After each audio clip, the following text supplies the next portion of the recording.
When it comes to classical music, when it comes to the violin, one of its greatest ambassadors of our time has to be Joshua Bell. Joshua is a Grammy-winning violinist. He's played all over the world.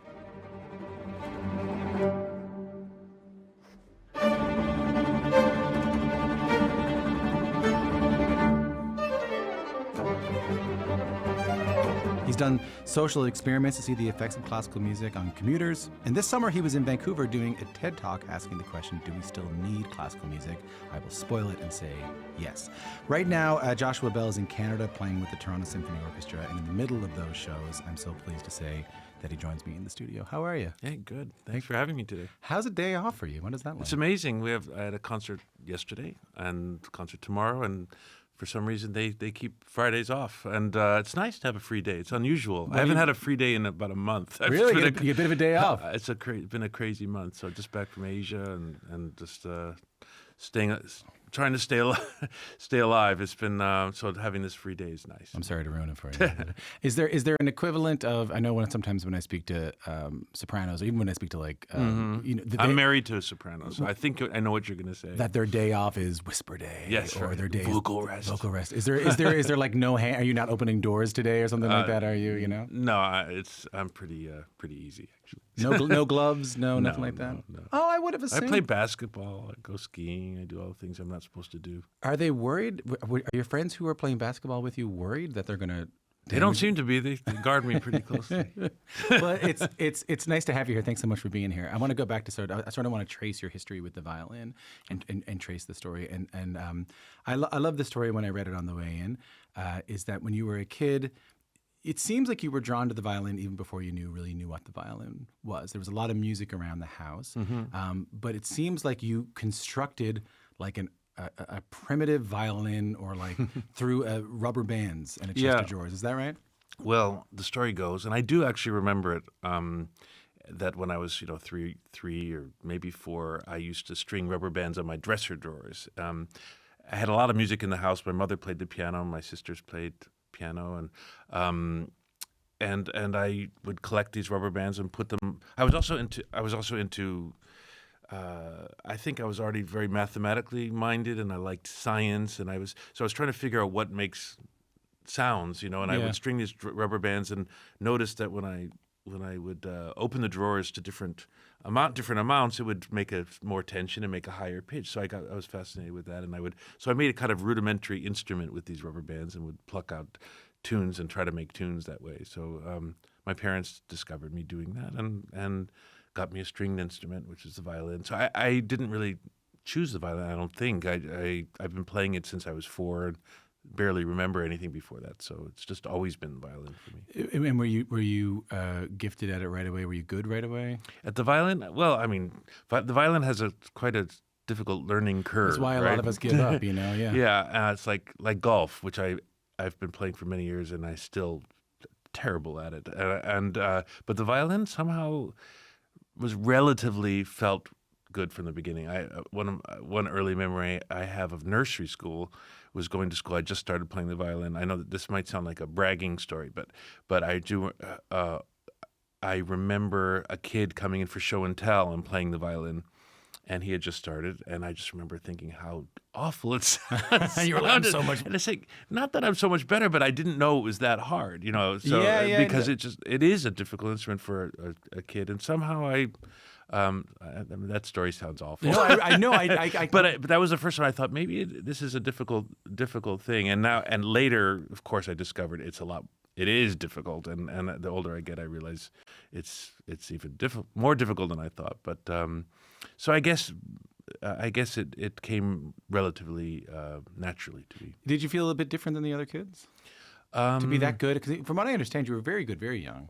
Well, I don't know. I wasn't that good. I left a lot of room for improvement, even through my teenage years, where I should have been practicing for 5 hours a day. Like I played 4 or 5 hours of video games during my teenage years. Oh, you weren't one of those kids. I remember I was talking to we had Long in just a couple of weeks ago, and he was talking about like practicing like 8 or 9 hours a day and that kind of stuff. You weren't one of those kids putting in the. No, I wasn't. I didn't. I had my moments. I went to a summer camp when I was 11, where for the first time everyone was required to practice 5 hours a day.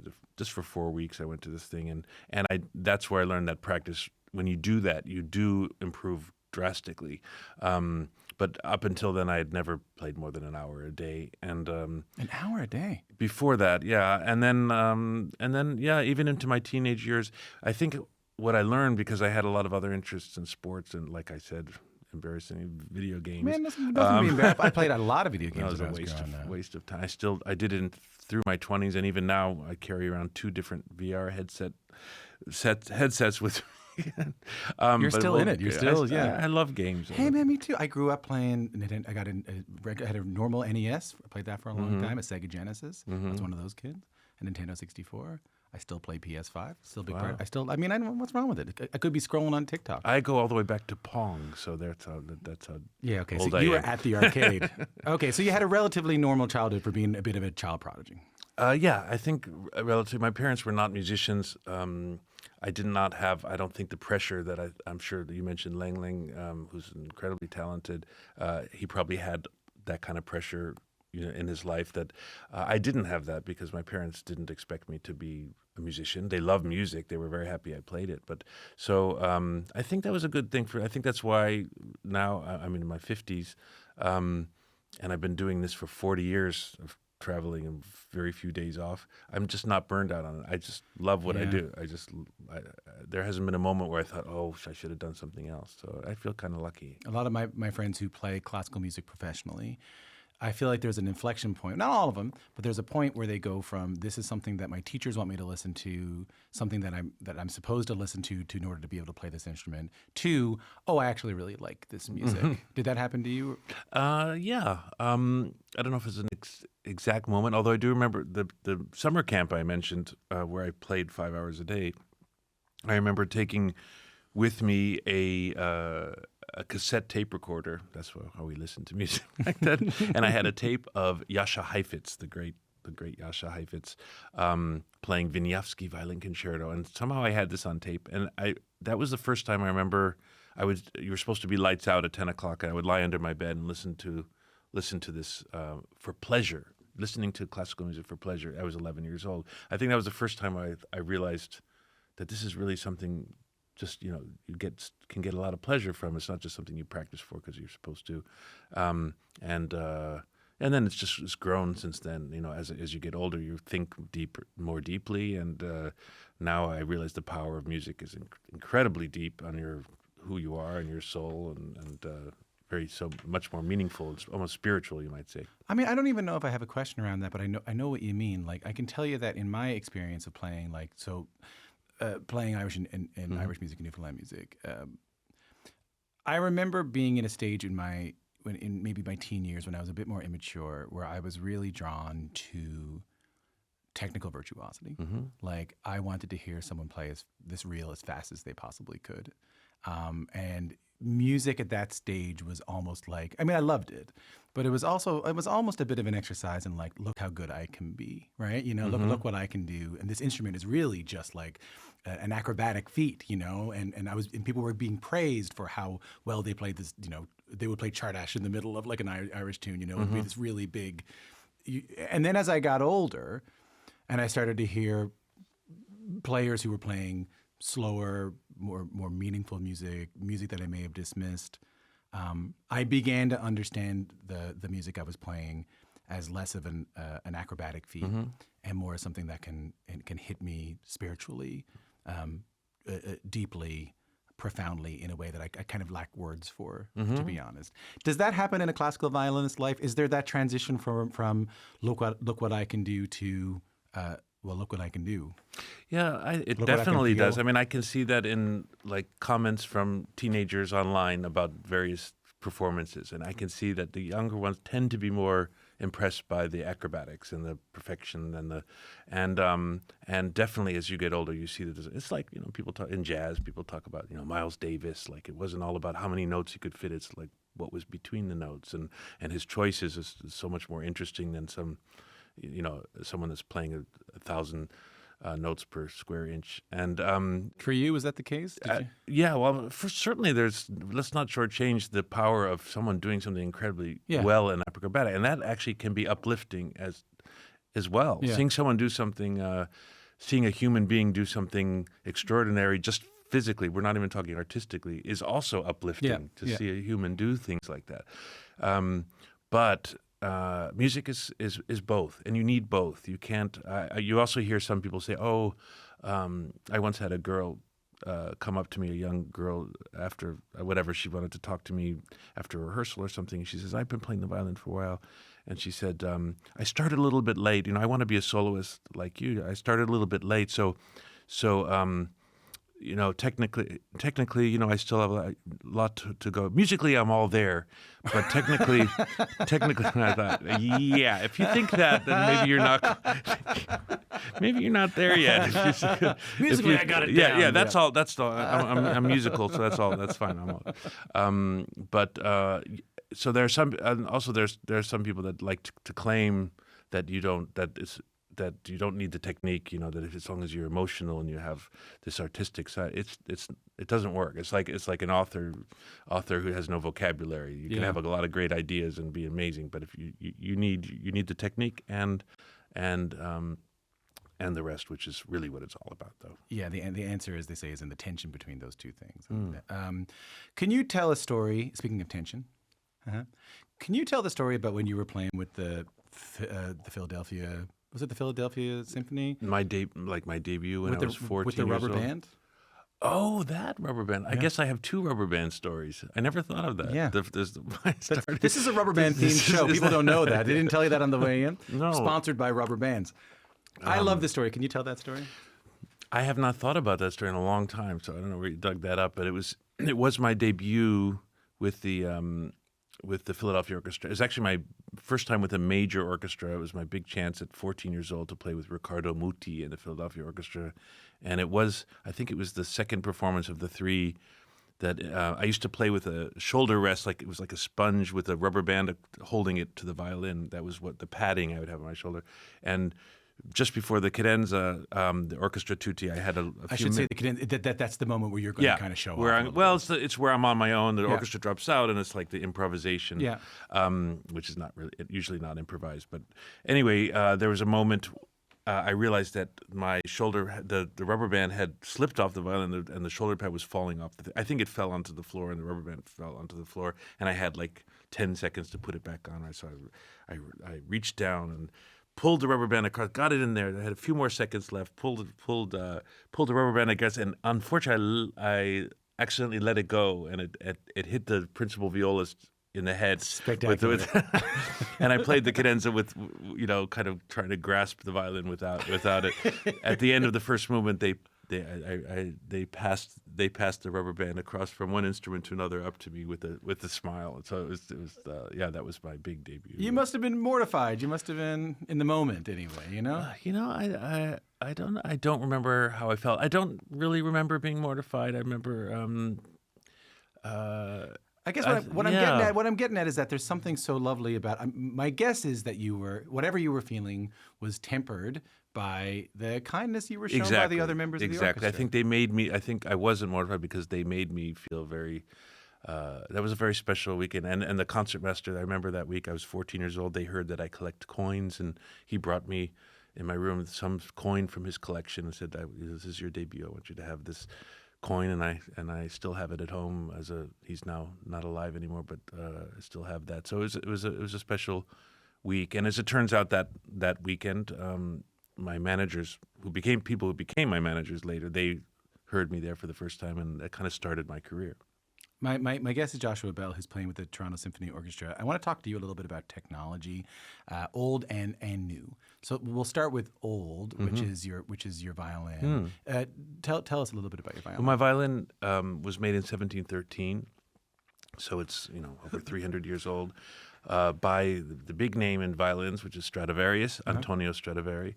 I had coming into Toronto. I had a person at security. The violin was going through, and he said, "Is that a Stradivarius?" And I said, actually, it is a Stradivarius. And then he said, so who made it? I said, that would be Stradivarius. And then he said, I'm pretty good musically, but So yeah, it's a Stradivarius made in 1713. And you said technology, and it really is. It's the violin. By the time Strad, as I call him, because I'm on a first name or first part of his last name basis. By the time he came along, there were already hundreds of years of evolution of the stringed instruments and violins, and it's an amazing thing because it is very technological. It's like the way it's made. You see the bouts and it's narrower at the top and wider at the bottom, and the way the bridge resonates through the strings and the sound post inside. Like it's an extremely delicate thing, a piece of technology, because since then they have not been able to even improve on it, which is crazy. You'd think, if we put 2 sound posts and if we just did this, we'd make it sound louder. But they've never been able to find a better, more efficient vehicle to transmit sounds the way we want to hear it from a violin. So, do you know the history of your violin? Do you know where? My violin? I know a little bit of it. I mean, the most famous owner of the violin was a man named Bronislaw Huberman, and he was like a hero for violinists at the beginning of the 20th century, and one that I'd known on record growing up. And my teacher, who was from that generation, talked about him and had a picture of him on his wall, and among the others was Chrysler and Heifetz, I mentioned. So Huberman is very famous, and he in 1936 he owned this violin, and he was raising money to start what was to become the Israel Philharmonic, which this orchestra, which he was forming just before. This is during the Nazi Germany was starting to rev up. Yeah. And he was forming this orchestra in Israel, what was at that time called Palestine, and he was raising money for this. He ended up saving 1,000 people from the Holocaust by getting them visas to get out of Germany and other parts of Europe. But he was doing a fundraiser in New York at Carnegie Hall, playing on this violin. And during the second half of the concert, he was playing on his other violin, which is a Guarneri del Gesù. He had 2, double case, and must be nice. Yeah. and just before he was going to play an encore, his assistant ran onto the stage and said, "Mr. Huberman, your violin, your Stradivarius, is gone. It's been stolen." And it was a big scandal in the morning paper, in the New York Times, Stradivarius stolen from Huberman. And he never saw the violin again. So it disappeared for 50 years. Only 50 years later, in 1986, the thief still had it and was on his deathbed and confessed to having stolen the violin as a young man. Had he done anything with it? It was just... So he was a sort of a gigger violinist, playing around town, doing a decent violinist, enough to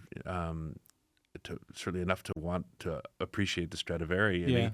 And he actually covered the violin in shoe polish to sort of try to hide. Oh my goodness! But apparently people used to ask him, "What's your violin?" And he used to joke, like I wasn't with the security guy at the airport. He said, "Yeah, it's a Stradivari," as a joke, and people say, "Yeah, ha ha, funny." But he was actually playing on Huberman Strad for 50 years. So he confessed. He confessed apparently to his wife, who claimed after he died not to have known all these years, which I'm still suspicious of. And she received a finder's fee of all things for that from the insurance company, who then reclaimed it and then sold it to someone else, to Norbert Brainin from the Amadeus String Quartet, a wonderful violinist, old man that I also knew. And then in 2001, I was in London playing at the Royal Albert Hall at the Proms. And the same day, I went into the famous violin shop there, Charles Beers, and they said, "Oh, by the way, we have the famous Huberman Strad, the stolen one. We have it it's about to go to Germany to some industrialist that wants to buy it or is interested in it," or maybe they were just telling me that to make it. I don't know. But whatever it is, it worked, because I played on it for 5 minutes and literally started shaking. I said, "This is my violin. I have to have it." And Everything you wanted was on it. Everything, it was just kind of just the chemistry, just like love at first sight, the chemistry. And I had another Stradivari at that time from 1732, and wonderful violin, but I just fell in love with this one. And I played it the very same night at the Royal Albert Hall because I just didn't want to play on anything else. These instruments are worth millions and millions and millions of dollars. I think they're the reason that person at the airport security knows that is that a Stradivarius. He and I know one violin maker. Right. We know the name of one violin maker at Stradivarius. How do I put this? Is there something special in these instruments that makes them worthy of that sort of attention, worthy of that sort of price tag, worthy of that sort of like esteem? Well, there better be, because I mortgaged my life away for this one. You know what I mean? Like, can you name yes. it? Yeah. It's every once in a while you'll see articles and talking about how they did a taste test, so to speak, of a great Stradivari against a modern maker, and the modern violin won, and that it's all it's like the same thing with wines. You'll hear people say, "Oh, it's all baloney. It's not there. There's no real difference between a $20 wine." For anyone listening, disregard that because it's so not true. Really? The thing is, those tests are not the way you test an instrument. Those tests are usually, they'll have someone play 20 notes and have somebody sitting in the audience and, hey, which one do you like better? Yeah. That's not where the greatness of these instruments are. The greatness is for the player. What it does is it allows you. There's the colors of sound in the instrument that you can. It's not easier to play. Sometimes modern instruments are more straightforward and easy. Like in golf, if you play with blades or you play with like forgiving clubs, the pros play with the blades, which are impossible for an amateur to play with because they can control if they know how to use it. A Strat is a little bit like that. It's you have to nuance the sound, but if you know how to do it, you can create more variety of colors, which is what you need for classical music. I mean, you can coax something out of it. Various sounds, and there's also they project very well. The Strats project in a concert hall. There's something amazing physically about how it can project to even in the softest things. They kind of carry to the back of the hall in a special way. So no, there's definitely a big difference. There's a big difference between each Strat as well. I mean, each one has its own character, and some I might say, oh no, I wouldn't even want to play on that, and some just work for the way I play. Let's listen to some music.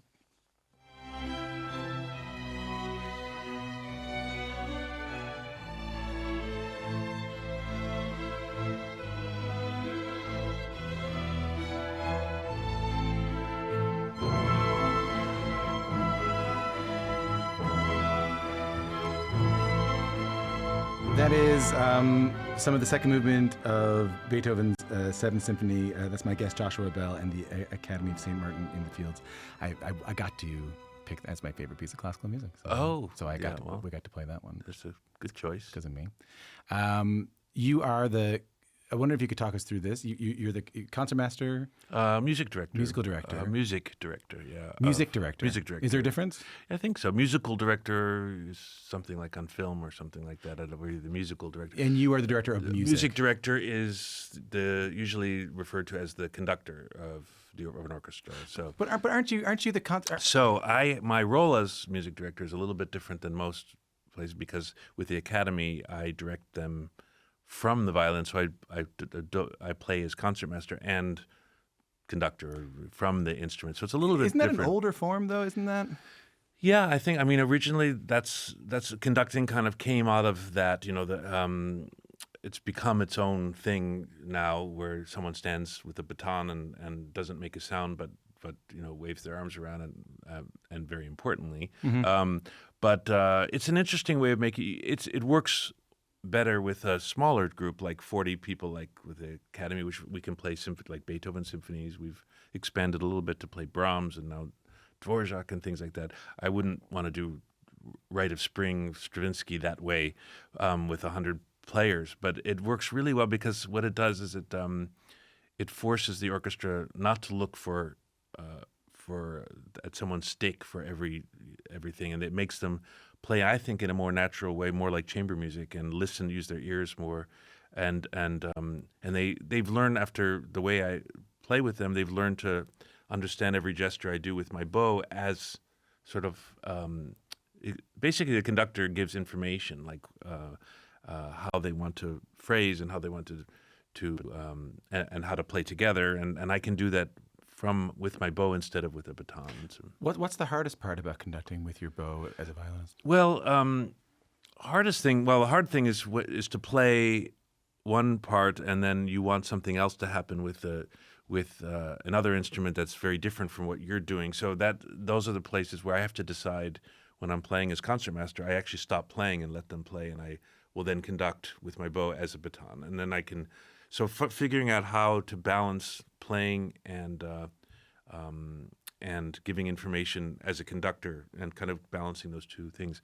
Also playing concertos, I'll play like Mendelssohn concerto or Tchaikovsky with them without a conductor in between. So I've been playing all my life with a conductor who will kind of be the liaison between me and the orchestra. But when I conduct and play at the same time, it's challenging, but it's also I'm enjoying it so much because all my little battles I have to fight with conductors, I know exactly what I want from the orchestra now, and I can do that myself. And so as I'm getting older, just like I guess you might say, actors always want to become directors as they get later in their life. It's the same thing. You know more about the ins and outs of everything. You know what you want, and you want more control, so that's I've been really privileged to be the music director of the Academy of St. Martin in the Fields for 15 years now already.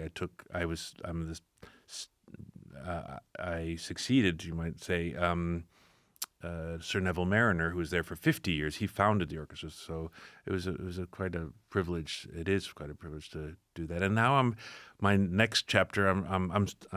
I hopefully will be with them as long as they'll have me. But I'm also starting an orchestra, a chamber orchestra in New York, where I live, called the Chamber Orchestra of America. I saw that in the TED Talk. The TED Talk, I brought a few members from there when I was talking about, the need. Why do we need orchestras or classical music? The conductor walks onto the stage and he gives a downbeat, and the room comes alive with the sounds of the symphony. Every note has a direction, every harmony has a purpose. And you sit there in the audience being taken on a journey, not just being entertained passively, but actively listening and using your imagination.